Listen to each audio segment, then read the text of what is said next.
Ao ceder seu lugar a uma senhora idosa no ônibus, Natália ouviu dela: "Quando seu marido te der um colar, deixe-o durante a noite em um copo com água." Na hora, ela não deu importância. Mas dias depois, quando o marido realmente lhe trouxe um colar, Natália lembrou do aviso e o colocou no copo com água. Sejam bem-vindos ao canal Recanto das Histórias. Antes de começarmos, escreva nos comentários de onde você está nos assistindo. Queremos muito saber. Desejamos a vocês uma ótima experiência com essa história envolvente. Natália fechou a pasta de trabalho, desligou o monitor e se espreguiçou na cadeira, soltando o pescoço enrijecido. Faltavam 5 para 6. Hora de ir. Pela janela da contabilidade da construtora, o asfalto lá fora já escurecia. O final do ano roubava com segurança as últimas horas de luz do dia. No parapeito havia uma samambaia amarelada, a qual viviam esquecendo de trocar a água, e uma caneca com o resto de chá frio, o terceiro do dia. Ela guardou os documentos no cofre, conferiu se a fechadura estava trancada e tirou debaixo da mesa a bolsa. Uma bolsa marrom gasta de alça longa, que carregava há uns 5 anos. Comprar uma nova era sempre para depois, e também não havia dinheiro para isso, sendo honesta. O salário de contadora numa firma pequena na periferia da cidade não era o tipo de dinheiro que permitia gastar à toa com novidades. No corredor cheirava a umidade e a água sanitária. A faxineira, Dona Zélia, já havia passado pelo piso do primeiro andar. Natália acenou para ela de passagem, empurrou a pesada porta de entrada e saiu para a rua. O vento bateu no rosto, fino e cortante. Ela levantou a gola da jaqueta e caminhou a passos rápidos até o ponto. 7 minutos ao longo do muro de concreto do distrito industrial, depois pela faixa de pedestres. E lá estava ele, o ponto com a cobertura torta e o horário que já fazia tempo ninguém consultava. O ônibus número 17 circulava segundo seu próprio horário, que não coincidia com nenhum horário oficial. Natália sabia esse trajeto de cor. Todo dia útil, 5 dias por semana, já havia 3 anos, do terminal até o ponto do Jardim das Flores. 35 minutos sem trânsito. Com trânsito, e nessa época do ano, havia sempre congestionamento. 50 minutos, às vezes 1 hora. Ela havia muito deixado de se irritar com isso, assim como havia deixado de se irritar com muitas outras coisas na vida. No ponto já havia algumas pessoas. Uma mulher com sacolas pesadas do supermercado, 2 adolescentes com mochilas, um homem idoso de boné que mexia no celular. Natália ficou um pouco afastada e tirou o próprio celular por hábito, não porque esperasse algo importante. Não havia mensagens. Afinal, para quem ela escreveria? A única amiga próxima, Lena, havia partido na primavera, mudando para a cidade da irmã, mais perto do litoral. Ligavam uma para a outra cada vez com menos frequência. Lena estava se adaptando ao novo lugar. Tinha seus próprios afazeres, suas próprias conversas, sua própria vida. Natália não se ressentia. Simplesmente, a cada mês que passava, ficava mais difícil discar o número e contar algo além de sim, tudo como sempre por aqui. O ônibus chegou 12 minutos depois. Azul sujo, com janelas embaçadas e portas que rangiam desesperadamente. Natália espremeu-se para dentro e percebeu que não conseguiria sentar. Não havia lugares livres. Agarrou-se ao corrimão, pressionou a bolsa contra o lado e se preparou para uma longa viagem em pé. O ônibus deu um tranco, partiu, e Natália balançou, mal se mantendo em equilíbrio. As ruas conhecidas foram passando pelo vidro embaçado. Bancas fechadas, letreiro piscando de uma farmácia, as árvores escuras do canteiro central.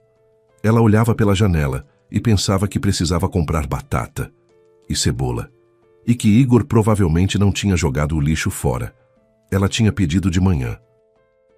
Ele acenou com a cabeça, mas esse aceno dele já não significava mais nada. Igor. Ao pensar no marido, Natália não sentia irritação nem calor, mas sim um peso denso e familiar, como de uma mochila que se carrega por tanto tempo que a gente para de notar o peso, mas as costas doem do mesmo jeito. Eles se conheceram 5 anos atrás. Conhecidos em comum convidaram os dois para um aniversário, um apartamento tomado de saladas, música saindo de uma caixinha, conversas na varanda. Natália tinha 32 anos e já havia quase desistido de esperar que alguém aparecesse em sua vida. Não que ela se considerasse feia, simplesmente não dava certo.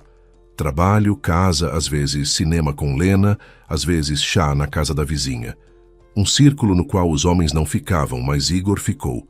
Ele era 2 anos mais velho, alto, de cabelos escuros e uma pinta na bochecha direita que dava ao rosto um charme meio de menino. Sabia falar não de forma bonita, mas de um jeito preciso. Tinha o dom de dizer exatamente o que a outra pessoa precisava ouvir. Naquela noite, ele se sentou ao lado dela na cozinha, quando todos já tinham se espalhado pelos cômodos, e ficaram conversando por 2 horas sobre trabalho, planos, sobre como a vida é estranha.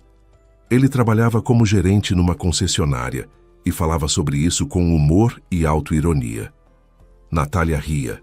Fazia tempo que não ria assim. 1 mês depois começaram a namorar. 6 meses depois se casaram, em silêncio, sem festa elaborada, num cartório do bairro. Lena foi madrinha. Da parte de Igor, foi o amigo Cadu. Depois do cartório, sentaram num café, os 4. Igor pediu espumante e fez um brinde que fez os olhos de Natália arderem. Por ter te encontrado, tarde, mas para sempre. O primeiro ano foi bom. Igor chegava do trabalho e às vezes trazia flores, baratas, mas ela se alegrava. Nos fins de semana, cozinhavam o jantar juntos, faziam planos. Ele falava em abrir um negócio próprio, algo relacionado a peças de carro. Natália ouvia, acreditava, apoiava. Gostava de ter alguém por perto com quem pudesse dividir a noite, de não precisar voltar para um apartamento vazio. Depois, algo foi se deslocando, devagar, quase sem se notar, como uma rachadura na parede que a gente de início confunde com sombra. Igor pediu demissão da concessionária. Achei uma opção melhor, disse ele. Natália não fez perguntas, decidindo que o marido sabia o que estava fazendo. A opção melhor se revelou ser uma firma fantasma que fechou 2 meses depois. Depois veio mais alguma coisa, vender não sei o que pela internet, conversas sobre uma parceria com um certo Sérgio, que Natália jamais chegou a ver. A cada vez, Igor explicava: é temporário, estou procurando. O mercado está difícil agora, preciso encontrar meu nicho. Os meses passavam, o nicho não aparecia. Igor passava cada vez mais tempo no computador. Ora sites, ora vídeos, ora conversas intermináveis pelo WhatsApp. Às vezes, saía para encontros e voltava com humor indefinido, ora animado, ora sombrio. Dinheiro para casa ele não trazia. Às vezes conseguia bicos esporádicos, ajudava alguém com mudança, montava móveis por anúncio. Mas eram trocados que ele, na maioria das vezes, gastava consigo mesmo. Natália carregava tudo sozinha. Condomínio, comida, miudezas domésticas, tudo saindo do seu salário de contadora, que a cada ano parecia menor. Ela não fazia escândalos, não dava ultimatos, talvez devesse, mas crescera numa família em que as mulheres suportavam. A mãe suportava o pai, a avó suportava o avô, e isso era considerado normal. Não porque fossem fracas, mas porque acreditavam. É assim que tem de ser. Família é família, na alegria e na tristeza. A única riqueza verdadeira que Natália tinha era o sítio. Um terreno com uma casa de tijolos no bairro rural de Vila Cerejeira, a 20 minutos da cidade, perto de um lago. A avó, Dona Zila, havia lhe deixado a casa em testamento. Morreu 2 anos atrás, tranquilamente, durante o sono, aos 83 anos. Natália chorou tanto que não conseguiu falar no velório. A avó era para ela mais do que uma avó. Era âncora, ponto de apoio, alguém a quem se podia visitar a qualquer momento e simplesmente sentar na varanda com uma xícara de chá. O sítio era as férias de verão, o cheiro de jabuticabas caindo na grama, a goiabada da avó numa bacia no fogão, o rangido do portão, os baldes de água do poço, o gato rajado que vinha dos vizinhos e se deitava na varanda, semicerando os olhos ao sol. Tudo isso havia ficado. A casa estava de pé, as jabuticabeiras cresciam, só que a avó não estava mais lá. As terras em Vila Cerejeira valorizavam a cada ano. Os terrenos vizinhos já estavam indo por cifras expressivas. A região estava se desenvolvendo. Da cidade havia aberto uma estrada decente, perto estavam construindo um condomínio fechado.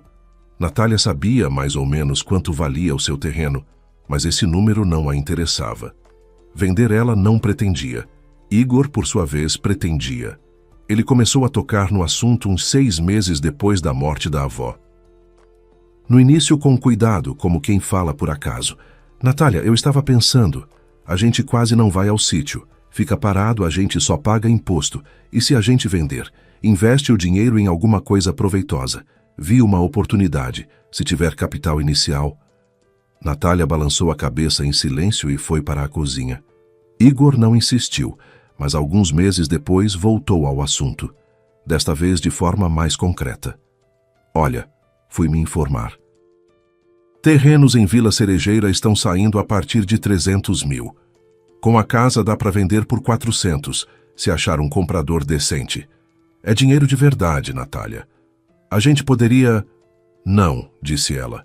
Curto, sem explicações. Mas por quê? Você é uma pessoa razoável. A casa fica vazia de qualquer jeito, vai começar a arruinar. E a reforma? Eu disse não, Igor. É a casa da vovó. Não vou vender. Ele calou, mas ela viu o músculo na mandíbula dele se contrair. Ele entrelaçou os dedos nos joelhos e se virou para a janela. O assunto estava encerrado, mas como se descobriria depois, só para Natália. Igor parou de levantar o assunto diretamente, mas às vezes deixava escapar frases. Se a gente tivesse uma reserva decente, com um terreno desses as pessoas já teriam se mudado para um apartamento novo faz tempo. Natália deixava passar. Achava que ele estava só resmungando. Não sabia que ele havia muito deixado de só resmungar. Naquela tarde fria, o ônibus avançava pelo trânsito da noite parando em cada semáforo. Natália ficava de pé perto da porta traseira, agarrada ao corrimão, contando as paradas. Na terceira, antes da dela, o homem à sua frente levantou e foi em direção à saída. Natália sentou no lugar que ficara vago, plástico, frio, com o meio afundado, e esticou as pernas. As costas zumbiam depois de um dia inteiro na cadeira. Na próxima parada, as portas se abriram e uma senhora idosa entrou no ônibus, baixa, miúda, de casaco cinza comprido e boina de tricô verde escuro. Ela devia ter uns 70 anos, talvez mais. Subiu os degraus segurando o corrimão e olhou ao redor. Não havia lugares livres. Natália se levantou sem hesitar. Foi automático. Ela sempre fazia isso, desde criança. A avó havia ensinado. Se houver um idoso no transporte, levante, sem ficar pensando, sem debates internos. Simplesmente levante. Pode sentar, por favor, disse ela recuando para o lado. A senhora a olhou, sorriu agradecida, não com um sorriso largo, mas de um jeito caloroso, só com os olhos, e sentou. Natália voltou ao corrimão e se acomodou melhor. Nada de especial. Uma tarde comum num ônibus comum. Passaram-se 3 paradas. O ônibus foi aos poucos se esvaziando. As pessoas iam descendo. O aperto do fim do dia se dissipava. Natália já se preparava para a dela. Mudou a bolsa para o outro ombro. Apalpou o passe no bolso. E então sentiu um leve toque no cotovelo. Ela se virou. A velhinha da boina verde estava olhando para ela de baixo para cima. Os olhos, ao contrário do que Natália esperaria de uma mulher daquela idade, não eram lacrimejantes nem turvos. Eram claros, atentos, com uma agudeza penetrante, como se ela não apenas olhasse, mas enxergasse algo inacessível aos demais. "Minha filha", disse a mulher em voz baixa, inclinando-se um pouco de modo que Natália sentiu um leve perfume de lavanda e algo de hortelã. "Me escuta com atenção. Quando seu marido te der uma corrente, não coloque. Deixe de molho de noite num copo com água. Confie em mim." Natália ficou imóvel. A mão no corrimão apertou com mais força. Ela recuou meio passo, sem querer, e olhou para a velhinha tentando entender. Era uma brincadeira? Uma pegadinha? Talvez a mulher a tivesse confundido com outra pessoa. Que corrente, que copo! Igor não lhe dava nada há uns 2 anos. No último aniversário dela, trouxeram um buquê da banca mais próxima, 5 cravos embrulhados em celofane, sem nem assinar o cartão. E antes disso, Natália não conseguia lembrar quando ele havia lhe dado pela última vez algo que pudesse ser chamado de presente. Com licença, disse Natália, procurando manter a voz firme. Acho que a senhora me confundiu com alguém. A velhinha balançou a cabeça devagar.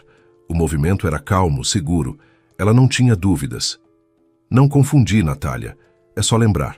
Um copo com água. De noite. Ela a chamou pelo nome. Natália sentiu um calafrio percorrer as costas.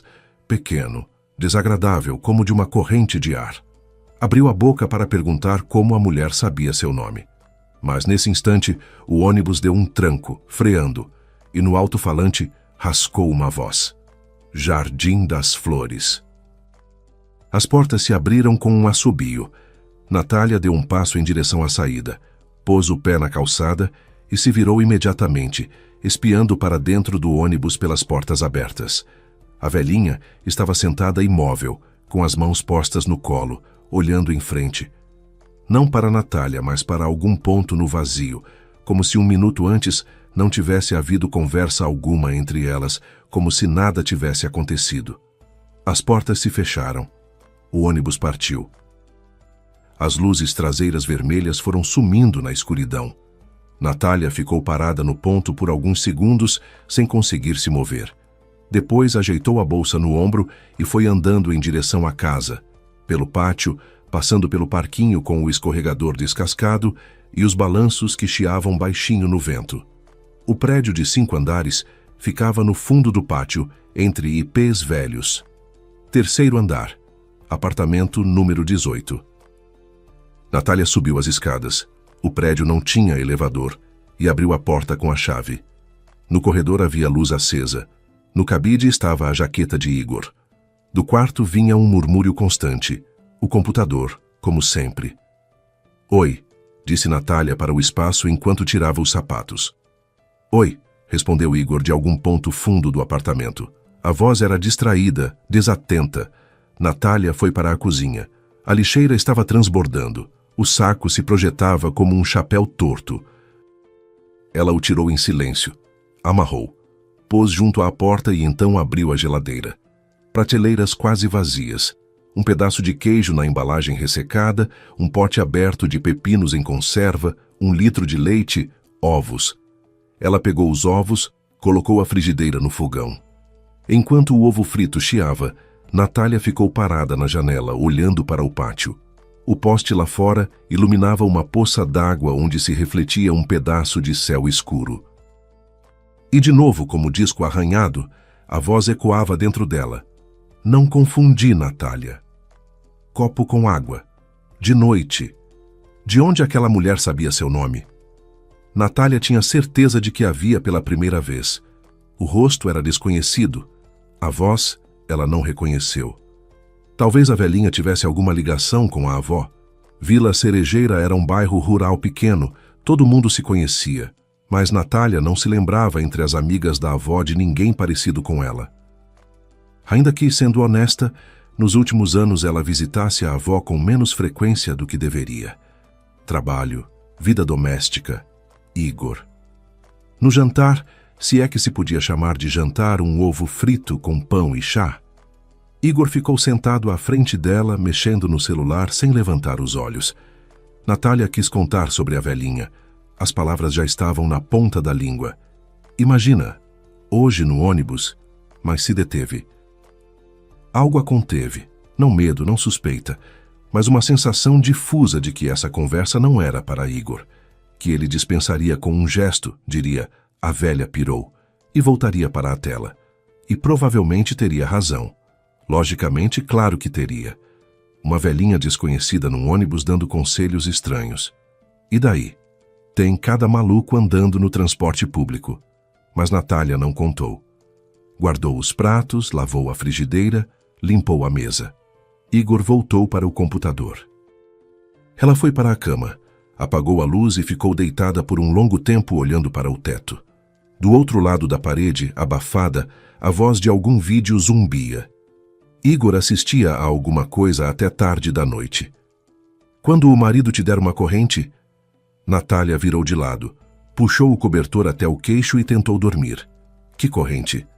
Igor não vai lhe dar corrente nenhuma. Ele não lhe comprou nem um chocolate em 2 anos. A velhinha se confundiu. Ou era simplesmente uma mulher esquisita? Acontece. Ela fechou os olhos e começou a contar as respirações. No 43º, adormeceu.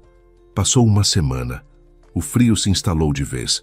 Pela manhã, as poças no pátio se cobriam de uma fina camada de gelo, que à tarde derretia com a garoa.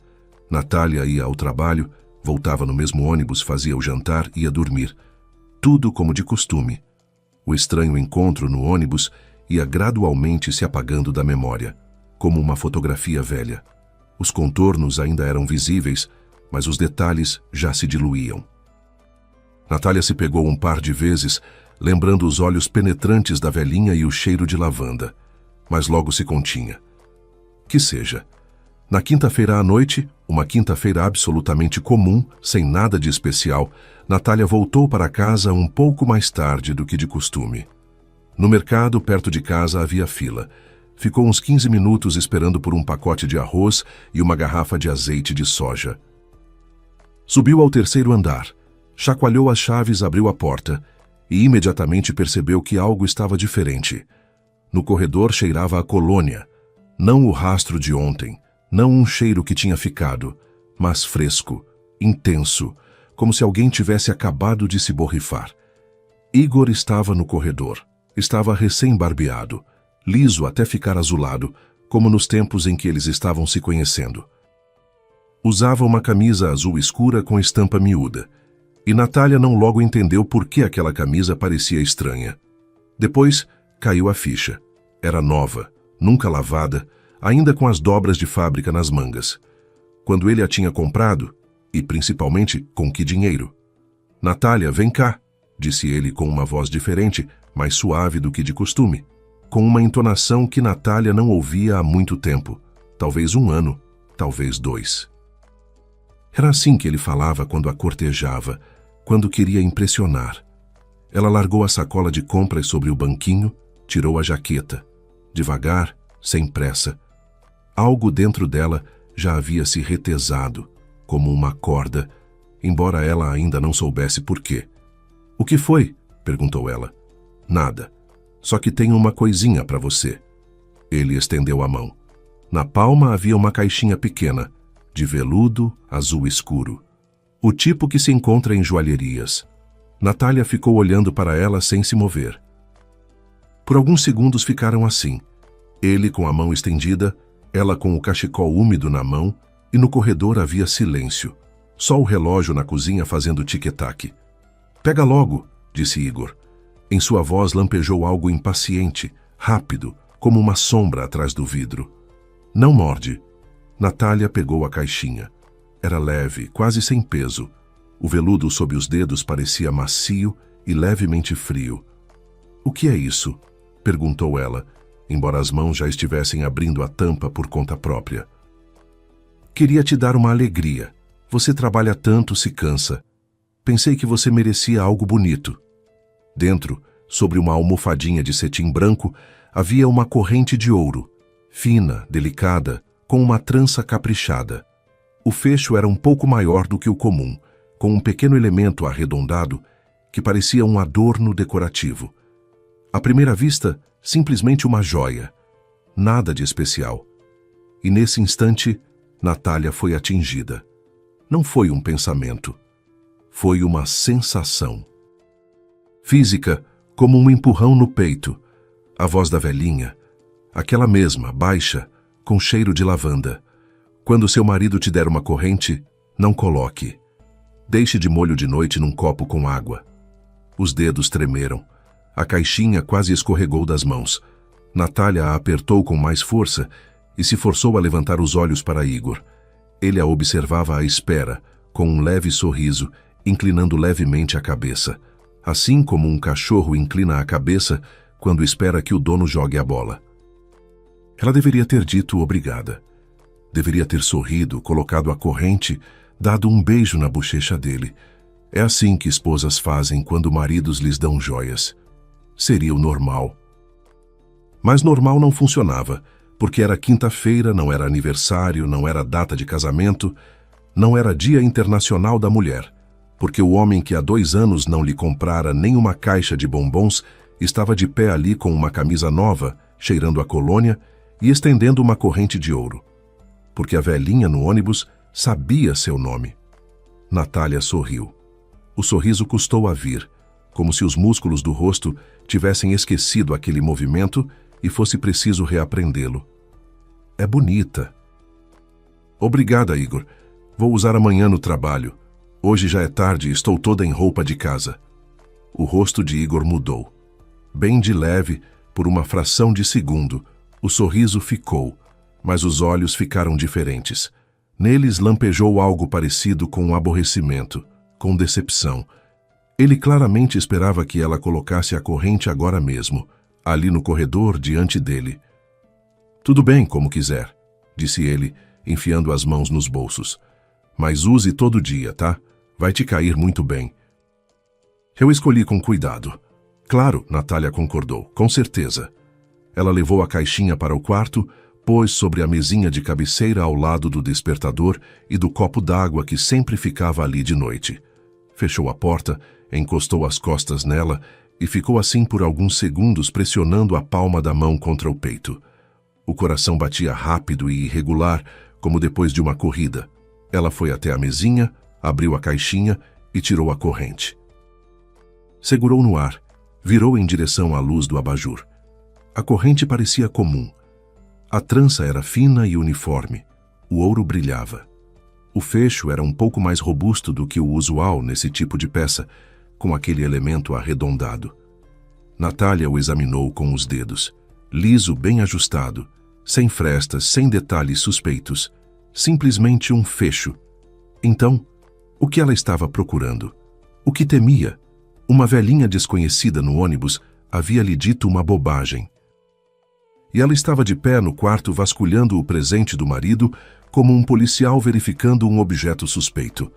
Natália pôs a corrente de volta na caixinha, trocou de roupa, foi para a cozinha, guardou as compras, o arroz no armário, o azeite na prateleira, colocou a chaleira.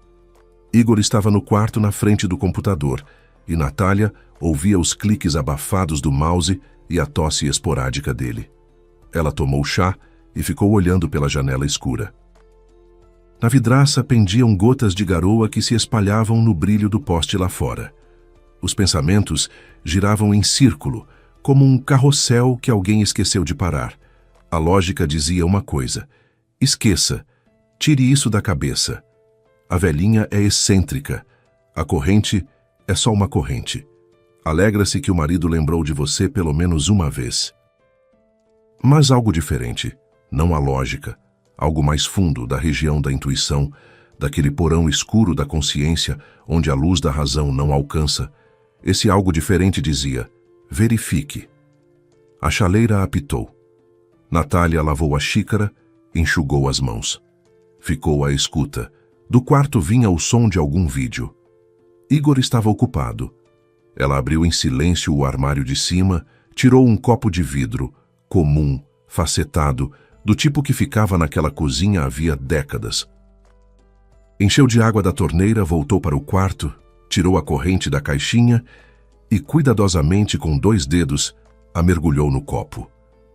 A corrente deslizou para o fundo. A trança dourada se desenrolou levemente na água. O fecho tombou de lado.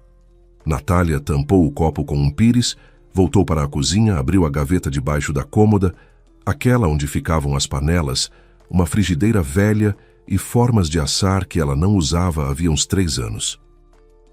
Empurrou o copo até o canto mais fundo, atrás de uma panela grande com o esmalte lascado.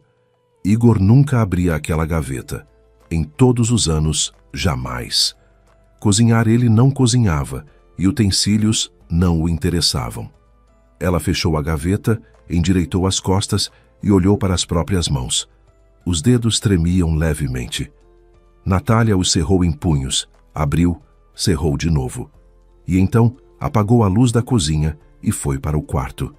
Igor veio se deitar depois da meia-noite. Natália estava deitada de olhos fechados e ouvia enquanto ele se desvestia no escuro, o rangido da cama sob seu peso, o barulho dele puxando o cobertor. Em 1 minuto, sua respiração ficou regular. Ele adormecia rápido. Sempre foi assim. Ela ficou deitada pensando no copo na gaveta de baixo, na corrente dourada no fundo, na luz difusa do poste pela janela, e em que pela manhã precisaria espreitar aquele copo. Adormeceu de madrugada, talvez às 4 horas, talvez às 5. O sono foi fragmentado, pesado, sem sonhos. O despertador soou às 6:30. Natália abriu os olhos e ficou alguns segundos deitada, olhando para o teto. Ao lado, Igor dormia de lado, virado para a parede, o cobertor escorregado do ombro. Ela se levantou com cuidado, vestiu o roupão e saiu do quarto, fechando a porta. Na cozinha estava frio e cinzento. Da janela chegava a umidade da madrugada. Natália ligou a chaleira, depois ficou parada uns 10 segundos com a mão na alça da gaveta de baixo e não conseguia se forçar a puxar. Girava na cabeça um pensamento idiota. Enquanto ela não abrisse a gaveta, tudo ainda poderia estar bem. Enquanto ela não olhasse. A corrente seria só uma corrente, a água seria só água, e dava para seguir em frente. Ela puxou a alça da gaveta. O copo estava no lugar, atrás da panela, coberto com o pires. Natália o pegou com as 2 mãos, levantou à altura dos olhos e o trouxe até a janela, onde a luz era mais forte. A água estava turva. Não levemente, não de quase nada, mas de verdade, com um tom amarelo sujo que não acontece com metal comum. No fundo, estava a corrente, e ao lado do fecho Natália viu algo que na noite anterior não existia. Aquele elemento arredondado decorativo no fecho, a pequena inserção lisa que ela havia tomado por enfeite, havia se afastado para o lado, revelando uma minúscula cavidade, como um esconderijo em miniatura. Dessa cavidade havia escorrido para a água algo viscoso e turvo, que se espalhara numa nuvem suja, e ao lado flutuavam restos de algo semi-transparente, inchado, disforme. Natália não entendeu imediatamente o que era. Depois compreendeu. Uma cápsula de gelatina. Como as de medicamentos, só que minúscula, escondida dentro do fecho, e durante a noite havia se desfeito na água e se aberto, liberando o conteúdo. Natália estava de pé na cozinha, descalça, de roupão velho, segurando o copo com os braços estendidos, e lhe faltou o ar. Não de medo, de algo maior do que o medo, de uma compreensão que entrava nela devagar, como água fria, preenchendo todo o espaço por dentro. Aquela corrente deveria estar ao redor de seu pescoço. Aquele fecho deveria estar encostado na pele fina embaixo da nuca, onde os vasos são próximos, onde o corpo é quente, e aquela cápsula estaria se dissolvendo não na água, mas pelo seu calor. Devagar, dia após dia. A chaleira clicou, desligando. Natália estremeceu, pôs o copo sobre a mesa. As mãos tremiam, miudinhas de forma desagradável, como em febre, mas não havia febre. Ela ficou parada olhando para o copo com a água turva e pensando rápido, febrilmente. Um pensamento atropelava o outro. O primeiro impulso foi jogar tudo na pia, jogar a corrente no lixo e esquecer como um pesadelo ruim, fingir que nada havia acontecido. O segundo impulso foi entrar no quarto, acordar Igor e atirar o copo na cara dele. Gritar finalmente: "O que é isso? O que você fez? O que você queria fazer?" Mas Natália não fez nenhuma das duas coisas. Ficou de pé na cozinha, e algo dentro dela, aquele mesmo algo que na véspera havia mandado verificar, agora dizia: "Não se apresse, não grite, não desperdice, pense." Ela tampou o copo com o pires como antes, colocou dentro de um saco plástico e amarrou bem. Escondeu o saco dentro da bolsa de trabalho, aquela marrom gasta. Depois se lavou, se vestiu, penteou o cabelo. Os movimentos eram mecânicos, como os de um autômato, mas as mãos foram parando de tremer. Do quarto veio um farfalhar. Igor estava acordando. Natália ouviu o rangido da cama, os passos no corredor, o som da água no banheiro. 1 minuto depois, ele apareceu na cozinha sonolento, de camiseta amassada e bermuda, esfregando os olhos. "Cedo você hoje", disse ele bocejando. "Preciso chegar mais cedo", respondeu Natália, abotoando a jaqueta. A voz saía firme, e ela mesma se surpreendeu com isso. Fechamento trimestral. O chefe pediu antes das 9. "Ah, tudo bem, então. Vai." Igor se serviu de chá numa caneca. "Você botou a corrente?" Natália, que já estava na porta, parou por um instante. Depois se virou. Igor a olhava por cima da caneca. O olhar era atento. Não era preguiçoso. Não era distraído. Era atento. Ele estava olhando para o pescoço dela. "Ainda não", disse ela. "O fecho me pareceu frágil. Tenho medo de perder no trabalho. Talvez eu leve a uma oficina para verificarem." Uma sombra passou pelo rosto de Igor, rápida, como uma ruga na água, e logo desapareceu. Ele deu de ombros. "Tá bom, o fecho é normal, mas como quiser. Tudo bem, preciso correr." Natália saiu, fechou a porta e só na escada permitiu a si mesma soltar o ar.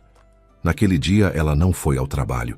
Em vez disso, pegou um ônibus para o centro e desceu perto do posto de saúde do bairro. Ficou meia hora na fila para ver a clínica geral, não porque precisasse de uma clínica geral, mas porque não sabia para onde mais ir. A médica, uma senhora de rosto cansado, ouviu o relato confuso de Natália e, para sua surpresa, não fez sinal de que ela estava louca. Pegou o telefone, ligou para uma colega e anotou num papel um endereço. "Esse aqui é o laboratório municipal. Eles recebem amostras para análise toxicológica. Vá agora mesmo, entregue tudo, a água e a corrente. Preencha um formulário lá mesmo." Natália foi. O laboratório ficava do outro lado da cidade, num prédio velho com um corredor comprido que cheirava na água sanitária e a algo químico. Ela explicou a situação ao funcionário da recepção, um rapaz de jaleco branco que a ouvia com uma calma profissional. Preencheu o formulário, tirou do bolso o saco com o copo, desamarrou. O técnico recebeu o copo com cuidado, espiou por dentro, e Natália notou como as sobrancelhas dele se moveram levemente por um instante. Ele não disse nada, apenas anotou um número numa etiqueta e guardou o copo num recipiente. "Os resultados ficam prontos em 3 a 4 dias úteis", disse ele. "Ligue para este número ou venha pessoalmente." 4 dias. Natália saiu do laboratório para a rua, sentou num banco na entrada e ficou ali uns 20 minutos, olhando os carros que passavam. Depois se levantou e foi para casa. Precisava viver esses 4 dias ao lado de Igor, como de costume. E ela viveu. Preparou o jantar. Macarrão com almôndegas, sopa de frango do dia anterior, arroz com feijão e bife. Ficou sentada no sofá, assistindo televisão, enquanto Igor clicava o mouse na mesa. Foi para a cama com ele, ouviu sua respiração no escuro e ficou acordada olhando para o teto. Pela manhã se levantava, fazia café e ia ao trabalho. Tudo como sempre. Tudo como se nada tivesse acontecido. Igor perguntou sobre a corrente 2 vezes nesses dias. Na primeira, no jantar, enquanto espetava a almôndega com o garfo entre um assunto e outro. "Então você levou à oficina?" Natália respondeu que ainda não havia tido tempo. Na segunda, numa manhã de fim de semana, quando ela se preparava para ir ao mercado, "Natália, por que você não está usando?" "Me esforcei, escolhi com cuidado." "Até dói." A voz era suave, quase magoada. Mas Natália novamente captou aquele olhar rápido e penetrante, dirigido ao pescoço dela, como se ele estivesse verificando. "Na semana que vem coloco", disse ela. "Prometo." Ele acenou com a cabeça e se virou. No quarto dia, uma terça-feira, Natália pediu licença do trabalho depois do almoço. Disse ao chefe que precisava ir ao médico. E foi ao laboratório.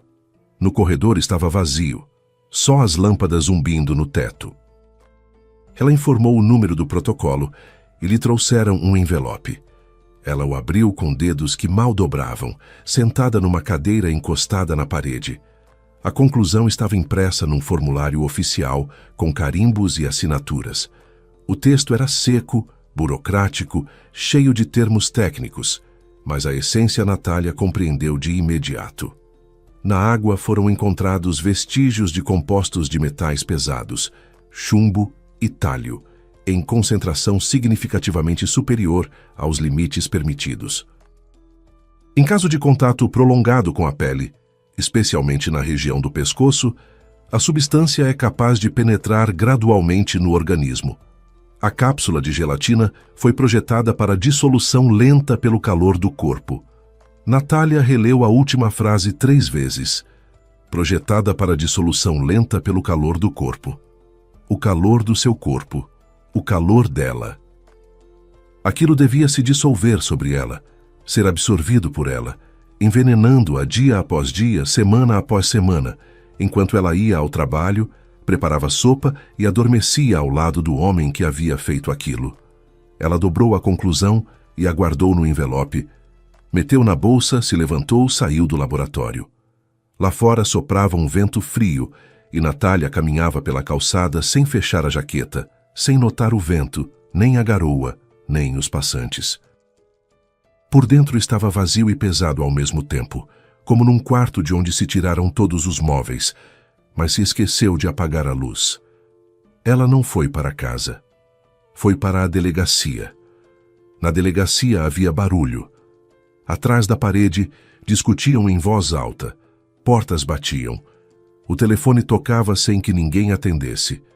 Natália ficou sentada numa cadeira dura no corredor, abraçando a bolsa com o envelope encostada nos joelhos.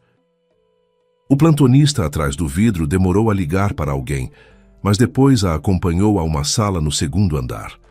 O delegado era jovem, uns 30 anos, não mais, de cabelo curto, olhos cansados e uma xícara de café frio sobre a mesa ao lado de uma pilha de pastas. Disse que se chamava Daniel, aproximou uma cadeira dela e a ouviu com atenção, sem interromper, enquanto Natália contava.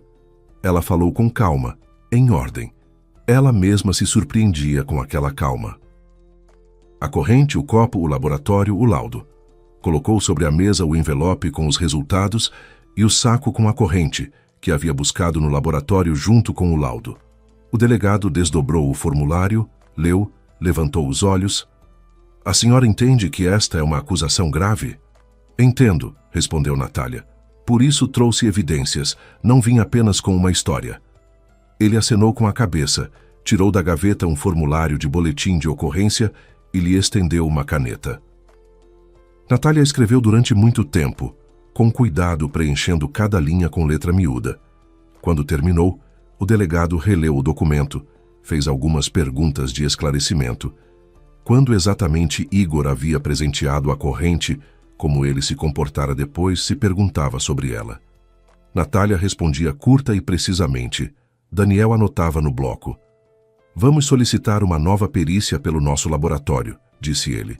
É procedimento padrão e vamos iniciar as investigações. Por enquanto, a senhora volta para casa e age como de costume. Não diga ao marido nada sobre o boletim, nem sobre os resultados. Vai conseguir? Vou, disse Natália. E entendeu que de fato conseguiria. Já havia 4 dias fazendo isso. A investigação avançou mais rápido do que ela esperava.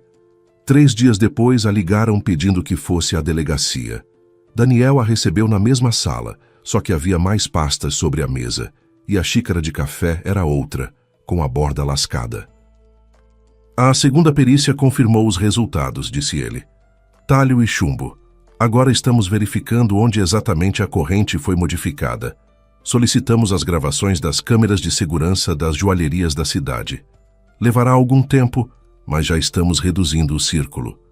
Natália acenou com a cabeça e saiu. O tempo se arrastava devagar, espesso, como mel escorrendo de uma colher.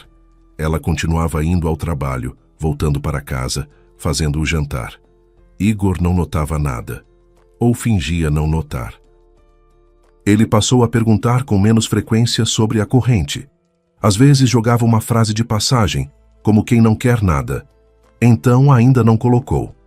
Natália respondia que ia colocar no fim de semana, e a cada vez via aquela sombra rápida cruzar o rosto dele.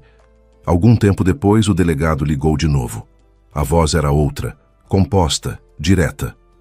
Encontramos a joalheria, óptica e joias brilhante, na Avenida das Acácias. Nas imagens das câmeras, seu marido aparece conversando com um ourives. A data é 10 dias antes de ele ter lhe dado a corrente. O ourives já foi interrogado. Natália foi à delegacia. Daniel contou os detalhes.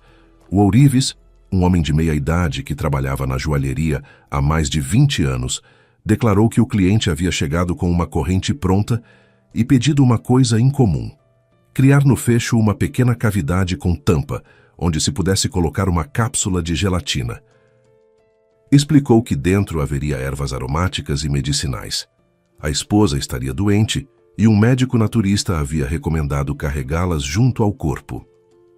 O ourives não fez perguntas desnecessárias, disse o delegado. O pedido era incomum, mas formalmente não havia nada ilegal.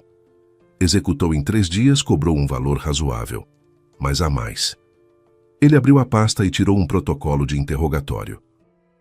O ourives mencionou que, enquanto trabalhava no pedido, entrou na joalheria uma conhecida antiga dele, ex-joalheira, mulher idosa, Dona Toninha. Ela, às vezes, ajudava com a avaliação de pedras, era amiga de longa data dos donos. Entrou por acaso, viu o trabalho incomum e se interessou. O ourives contou sobre o pedido, sobre a cápsula, sobre as ervas medicinais. Disse que Dona Toninha ouviu tudo, ficou muito séria e ficou muito tempo examinando a foto da corrente que o cliente havia deixado. Natália ouvia, e algo dentro dela começava a se mover, como as peças de um quebra-cabeça que ela havia girado por muito tempo nas mãos, sem entender como se encaixavam. Dona Toninha, repetiu ela devagar, uma mulher idosa, joalheira. O delegado acenou com a cabeça. Ainda não estabelecemos a ligação, mas acho que sei quem é, disse Natália. Ela ligou naquela mesma noite. Não para Dona Toninha, ela não tinha o número. Ligou para Dona Valquíria, a vizinha da avó em Vila Cerejeira, a única pessoa de lá cujo telefone ela havia guardado. Dona Valquíria atendeu no quarto toque, ficou contente. Começou a lamentar. Natália finalmente andava sumida. E Natália, interrompendo com um pedido de desculpas, perguntou diretamente: Dona Valquíria conhecia uma tal de Toninha? Na linha houve uma pausa. Depois Dona Valquíria exclamou: Natália, isso é a Toninha, a amiga da sua avó, Toninha. Ela e Dona Zila foram amigas 40 anos, desde a juventude. Começaram juntas na fábrica. Depois Toninha foi para o ramo de joias e sua avó foi para a contabilidade, mas continuaram sendo amigas até o fim. Sua avó, quando já estava doente, dizia: Toninha, se acontecer alguma coisa com a Natália, fique de olho nela. Toninha prometeu. Natália estava sentada na cozinha, com o telefone pressionado contra o ouvido, e o quadro ia se montando peça por peça, como um mosaico ao qual faltava um fragmento que agora havia sido encontrado. Dona Toninha havia visto na joalheria um pedido estranho. A intuição profissional, 40 anos no ramo de joias, disse-lhe que ervas medicinais numa cápsula de gelatina escondida no fecho de uma corrente não soava verdadeiro. Mas ela não sabia para quem era aquela corrente. O ourives, porém, não vendo segredo algum no pedido, foi falando. Mencionou que o cliente se chamava Igor, que falava da esposa, que ela trabalhava muito, se cansava e que eles tinham uma casa em Vila Cerejeira. Iam vender em breve, mudar de vida, recomeçar. E por enquanto queria fazer um agrado à esposa com essas ervas. Vila Cerejeira, Igor, esposa, casa à venda. Dona Toninha sentiu um calafrio nas costas. Ela sabia perfeitamente a quem pertencia a casa em Vila Cerejeira. Dona Zila havia falado sobre ela tantas vezes que Toninha seria capaz de descrever cada jabuticabeira no quintal. E o marido de Natália se chamava exatamente Igor. Dona Zila, em vida, havia mencionado seu nome mais de uma vez, sempre com aquela mesma entonação de preocupação. Agora Dona Toninha sabia com certeza. Mas o que fazer? Ir à polícia com quê? Com uma suspeita? A cápsula o próprio cliente havia trazido. O ourives não sabia o que havia dentro. Formalmente, a lei não havia sido violada. Contar para Natália diretamente? Mas como? Ir até uma jovem praticamente desconhecida e dizer: seu marido quer te envenenar. Natália acharia que era louca. Não acreditaria numa palavra. Dona Toninha fez diferente. Ela sabia o endereço de Natália. Dona Zila havia dado em caso de emergência. Sabia qual ônibus ela tomava do trabalho. A avó mencionava nas conversas, reclamava que a neta balançava todo dia no número 17. Durante 3 noites seguidas, Dona Toninha, uma mulher de 70 anos com joelhos doloridos, entrava no ônibus número 17 em paradas diferentes e percorria toda a linha, perscrutando os rostos dos passageiros. Na terceira noite, viu Natália. E lhe deu o único conselho que poderia funcionar. Sem acusações, sem explicações, sem pânico. Uma instrução simples e concreta. Coloca a corrente num copo com água. Se a cápsula tiver algo perigoso, a água vai mostrar. Se não tiver, nada acontece. E Natália simplesmente vai achar que encontrou uma velhinha esquisita. Dona Toninha a chamou pelo nome de propósito, para que as palavras ficassem gravadas na memória, para que Natália não pusesse de lado. E não ficou explicando nada, porque explicações teriam gerado não confiança, mas simples curiosidade. Natália desligou o telefone e ficou sentada por um longo tempo à mesa da cozinha, sem acender a luz. Lá fora, os postes brilhavam, gotas de garoa escorregavam pelo vidro. 3 noites. Uma mulher idosa durante 3 noites havia andado num ônibus alheio para avisar a neta da amiga falecida, sem saber ao certo se na cápsula havia veneno, arriscando parecer louca. Mas havia prometido a Dona Zila, e cumpriu. Igor foi detido 2 semanas após a apresentação do boletim. Natália soube disso não pelo delegado, mas pela vizinha do andar, que viu uma viatura policial entrar no pátio e 2 homens à paisana subirem ao 3º andar. A vizinha ligou para Natália no trabalho, transbordando de detalhes, mas Natália nesse momento já sabia. Daniel havia a avisado de manhã brevemente por telefone. Hoje vamos realizar a prisão e a busca. Fique fora do apartamento até a noite. E ela ficou. Ficou sentada no trabalho, olhando para o monitor sem enxergar um único número. As mãos estavam sobre o teclado, mas os dedos não se mexiam. A colega Marina perguntou 2 vezes se estava tudo bem. Natália acenou com a cabeça e disse que era dor de cabeça. À noite, o delegado ligou de novo e pediu que fosse à delegacia. A voz dele estava firme, mas Natália captou algo novo. Não cansaço, mas um peso de quem viu o que esperava ver, e por isso não ficou mais aliviado. Na sala, Daniel contou resumidamente os resultados da busca. No computador de Igor foi encontrado o histórico de pesquisa dos últimos 6 meses. Ele havia procurado informações sobre envenenamento transdérmico, sobre a penetração de substâncias tóxicas pela pele. Lera artigos sobre os sintomas de intoxicação crônica por talho. Entrara em fóruns onde se discutiam casos de envenenamento por metais pesados. Inserira no buscador expressões como por quanto tempo é preciso expor ao talho para que a pessoa fique incapacitada e penetração transdérmica de chumbo pelo pescoço. As buscas haviam sido distribuídas pelo tempo com cuidado, não num único dia, mas ao longo de 3 meses, como se ele estivesse estudando o assunto sistematicamente, aos poucos. Encontraram também uma correspondência. Num aplicativo de mensagens, com um apelido que não coincidia com seu nome real, Igor conversava com uma conta anônima sobre a compra de um composto de talho. O pedido havia sido feito por um site que vendia reagentes químicos. Na encomenda constava reagente para experimento científico. A encomenda havia sido entregue num ponto de retirada alguns meses antes, mas o mais importante não foi encontrado no computador. Na gaveta da mesa, embaixo de uma pilha de revistas velhas, havia um contrato de doação pronto. Natália, doadora. Igor, donatário. Objeto da doação: terreno com casa em Vila Cerejeira. O contrato estava preenchido, faltavam apenas as assinaturas. Ao lado havia o cartão de uma imobiliária e uma impressão com um anúncio de venda. O terreno estava avaliado em R$ 450 mil. O plano estava traçado para vários meses, disse o delegado, fechando a pasta. Ele não pretendia matá-la, pelo menos não imediatamente. O cálculo era outro.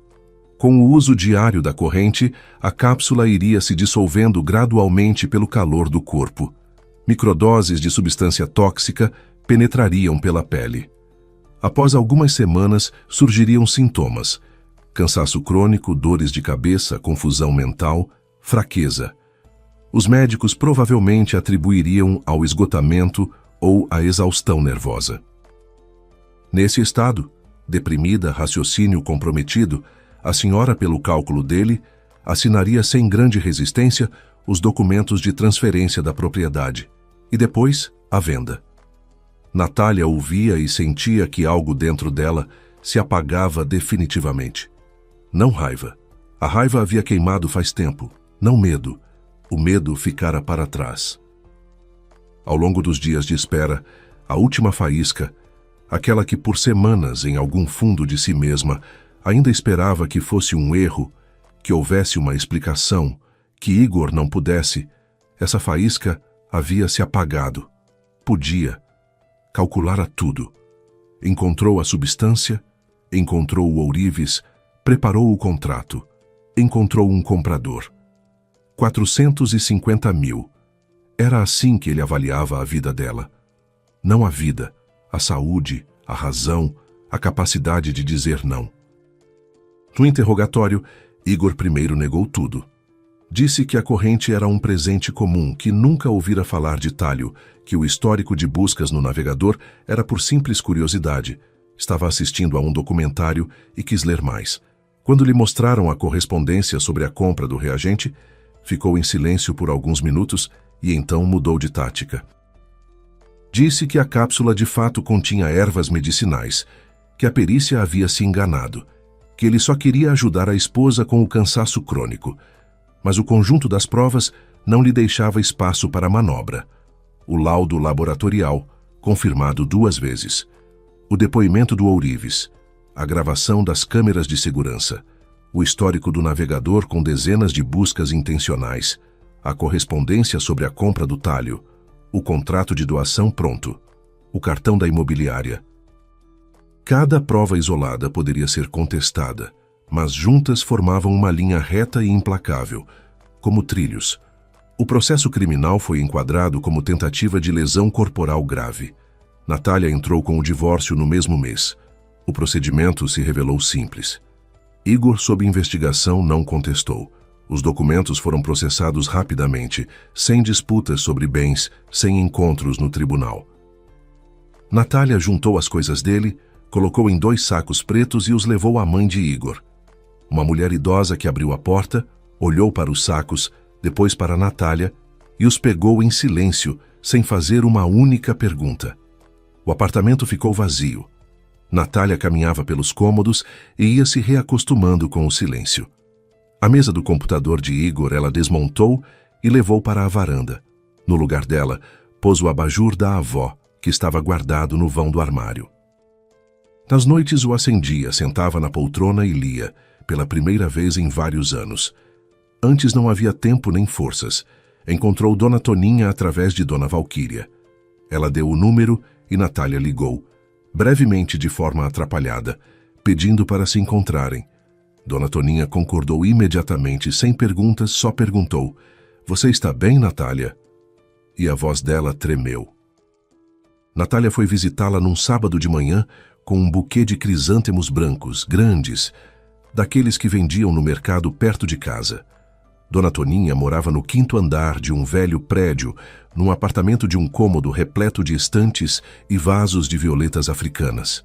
Nas paredes havia fotografias emolduradas, preto e branco, amareladas, e entre elas Natália reconheceu imediatamente uma: a avó jovem, Dona Zila, de vestido claro, a rir, e ao lado dela, também jovem, também a rir, Toninha. O pátio da fábrica, verão. Ao fundo, uma chaminé e roupas estendidas num varal.